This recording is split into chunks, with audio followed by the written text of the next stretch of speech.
what Bernie's doing. Or they say, what's the difference between you? And there are a couple, but I always say the leading difference is that, you know, I've thrown in the towel on the Democratic Party and he hasn't.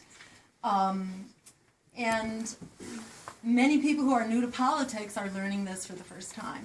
So, you know, I think it's really good to keep your eyes and ears open. You know, but the bottom line is that when a political party is funded by predatory banks, by fossil fuel giants, and by war profiteers, it's very hard to get that party to do the right thing. This is why we are setting up another party. And the other reason for this is that you don't want all your hard work to basically then be devoured by the party. And, you know, and if a progressive campaign is dissolved back inside of the Democratic Party, it basically becomes history. It goes up in a puff of smoke. It loses its identity. It doesn't have a place to keep moving forward. And as a second timer here now in the presidential race, I am so overjoyed to see how much we have grown and how much stronger and bigger we have become than in 2012. Because we are a party that's beginning to develop infrastructure, we have people, many of them in this room, who are helping to create the local chapters of the party. And can people just raise your hand if you are part of the Green Party here in Ohio or in other states? Thank you so much for your good work. I want to give you a big round.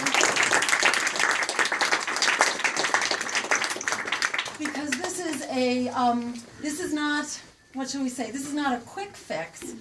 Although I don't rule that out, to tell you the truth, because we are in the age of rather unpredictable and unforeseen consequences, and it's also, you know, the age of, you know, where we're kind of encountering what our very misguided policies have led us to. So we could be at a moment of very rapid change, but we really need to have an institutional foundation where we have an identity as a progressive movement, not only a movement out in the streets, but also a movement with a political voice.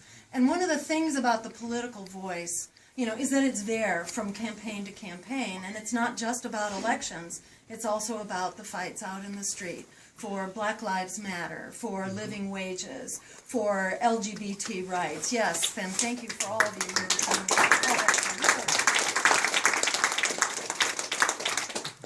And it allows us to achieve critical mass. You know, I grew up, or I should say I became of age politically, you know, in the 80s and the 90s, where we were focusing on one issue at a time, you know, because politics was becoming so corrupt, so we were working on issues.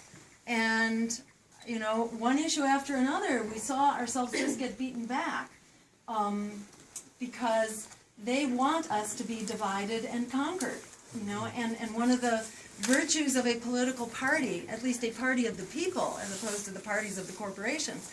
You know, parties of the people bring us together around a broad agenda for people, planet, and peace over profit. And if people ask you, you know, what is the campaign about or what is the Green Party about, that's it. It's pretty easy to remember. People, planet, and peace over profit. You actually can't get any one of those things unless you get them all, because you can't achieve